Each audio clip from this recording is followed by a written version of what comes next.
Pak, saya Pak Ya, boleh. Irianto Hati-hati, Marpau. Pak, ini agak ini. Mungkin nanti saya tunjukkan kartu saya.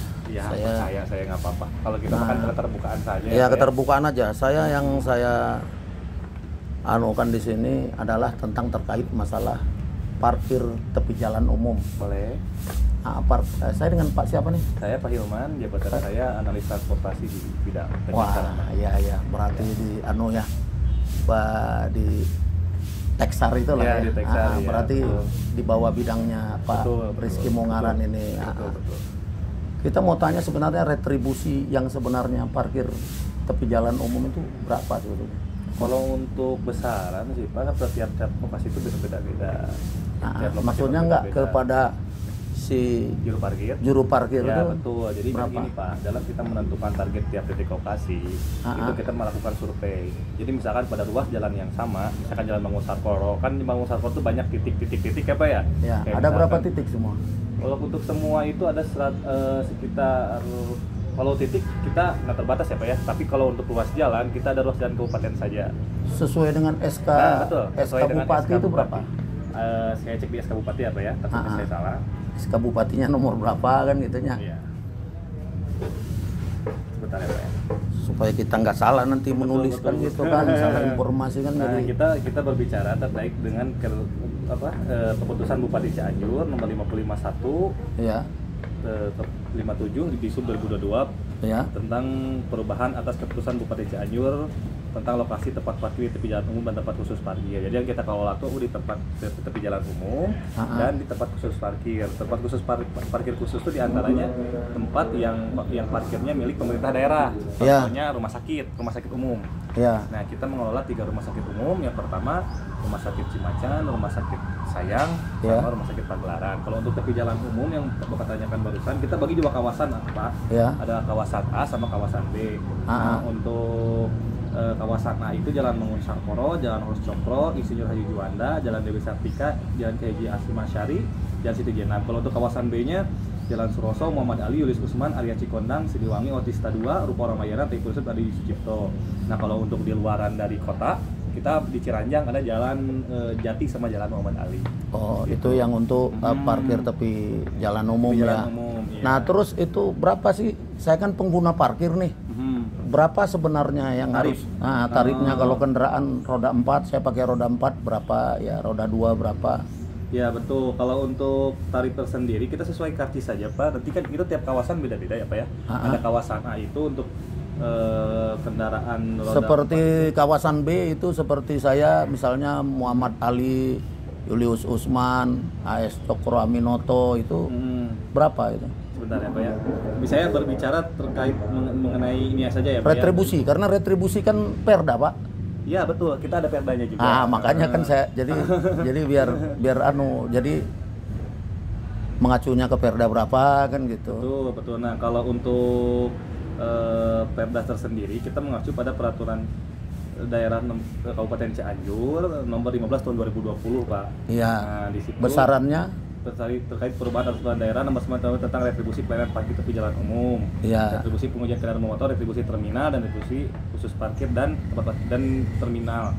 Nah, kalau untuk ini Pak, sebentar ya saya cek dulu. Saya bicara pakai ini aja ya Pak ya. Enggak apa-apa. Parkir di tepi jalan umum pada kawasan A, bus, truk, box, alat besar dan sejenisnya sebesar Rp 5.000 pada kawasan A. Untuk setiap 1 jam pertama dan Rp 2.000. Untuk sedan, jeep, minibus, pick up itu 4.000 di kawasan A Pak. Untuk motor itu 2.000. Nah, parkir di jalan umum pada kawasan B itu bus 4.000, bus, truk dan sejenisnya. Kalau untuk mobil sedan, jeep, minibus, pick up itu 2.000. Dan untuk motor itu 1.000 Pak pada kawasan B. Oh iya.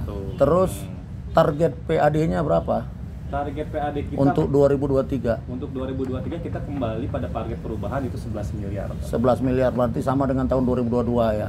Tahun 2022 kemarin sempat 3,5 miliar, terus ditaikkan lagi sekitar 11 miliar. Nah, tapi kalau saya lihat itu yang tahun 2022 cuman dapat 2,7 M saya lihat itu ya. Ya, kita karena kita kan menyesuaikan dengan kondisi, apalagi kemarin juga banyak force major ya Pak ya.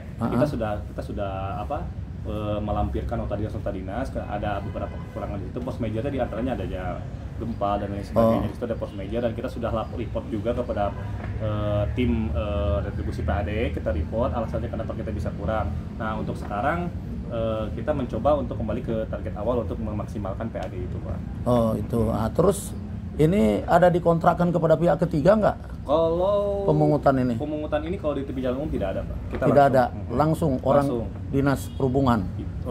Petugas juru parkir kita bekerja sama dinas perhubungan dengan para juru parkir. Itu tertulis dalam PKS dan juru parkir tersebut kita berikan surat tugas, ketentuannya semua ada di surat tugas itu. Ada, berarti sama juru parkir kerjasamanya dinas perhubungan. Betul, sama juru parkir. Nah ini ada oknum institusi yang memungut parkir nih gimana? Oknum institusi menurut gini, Pak. Nah, ini saya terus terang aja ngomong. Ada menyebutkan nama-nama TNI di sini yang blok ini yang parkir A menyebutkan inisialnya W. Ya kan anggota ini kan gitu. Nah, terus ada lagi yang sebelah sana itu menyebutkan nama N lah. Saya bilang karena kalau saya buka ini nanti kan ini pasti ribut, Mabes TNI juga. Betul. Anggotanya dipekerjakan oleh Dinas Perhubungan untuk mengutip parkir. Ya, jadi gini Pak, kalau untuk mekanisme sebetulnya kita tidak melibatkan pihak eksternal, seperti yang Pak barusan sebut. Itu saya sendiri tidak tahu, tapi saya nggak tahu ya di lapangannya seperti apa. Setahu kami mekanisme di jalan raya itu seperti ini Pak. Dari para juru parkir dikumpulkan dari sesuai dengan target harian. Nah, pada hari kan nanti dipungut oleh para koordinatornya itu pegawai di Sub, Pak. Tapi ini enggak. Ini faktanya ini ada loh sama saya ini semua rekaman mereka nih, karena mereka mengatakan kita dengan rider nih bayarnya. Nah pertanyaan saya ini di Sub kok ada ini kok, ini kan pemerintah loh. Terima kasih memperalat TNI ini salah Pak. Iya. Terima kasih atas masukannya. Kan ini Pak, nanti kalau saya tulis beritanya bahwa TNI memungut parkir di Cianjur kan jadi bahaya nih. Panglima TNI-nya pasti ribut pasti gitu. Iya, makasih atas masukannya ya Pak ya. Itu saya minta tanggapan Bapak. Iya, tanggapan saya tentang adanya oknum TNI yang memungut sebagai koordinator parkir ini.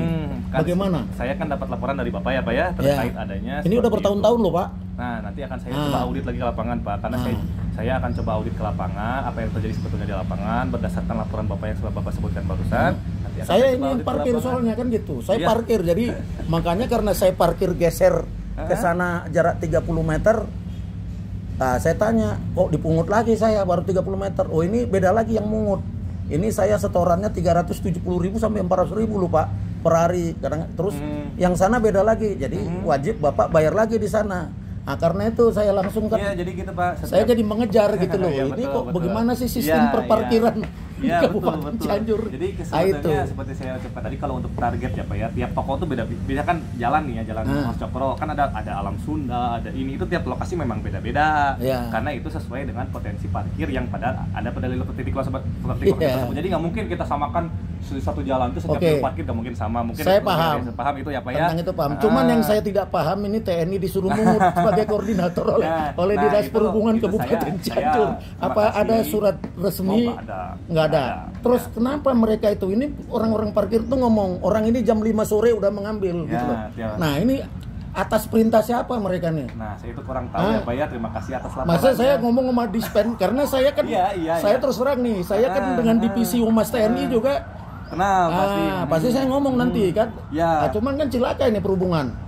Pasti dia diturun nanti orang Pusko penangan ngejar dia itu. Iya, nanti akan kita tindak lanjuti ya Pak ya, perubahan di lapangannya seperti apa. Saya juga mengucapkan terima kasih. Mohon maaf ini Pak, ini saya hanya meluruskan edukasi. Jadi jangan gini Pak.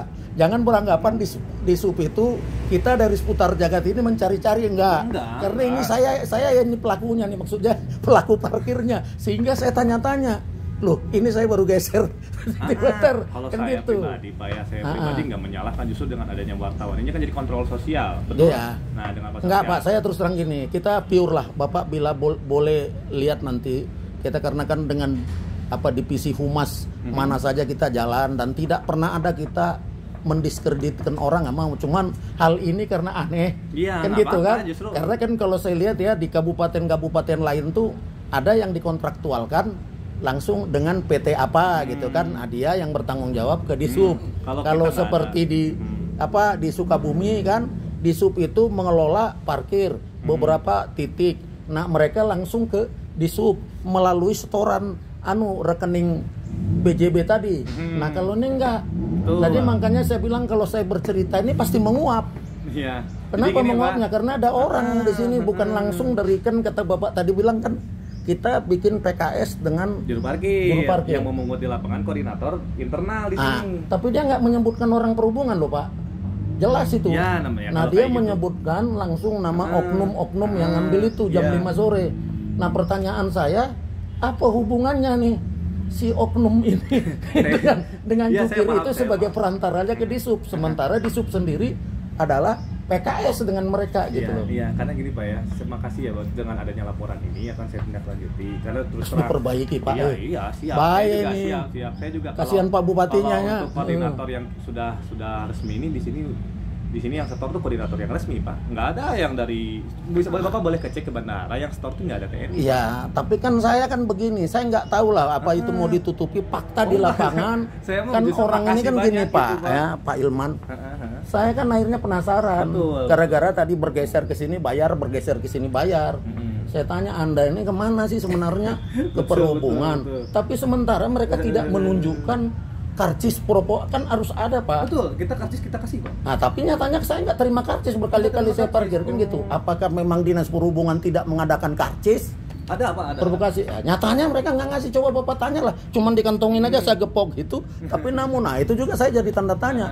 Nggak akan mungkin PAD pemerintah ini bisa tercapai kalau provokasi karcisnya aja. Iya. Nah, itu. Kita akan jadikan bahan evaluasi apa ya. Secepatnya akan kami audit. Saya juga terima kasih atas kedatangan dari seputar jagat ya Bapak. Saya mengucapkan terima kasih. Ya Pak Ilman. Atas kontrol sosialnya.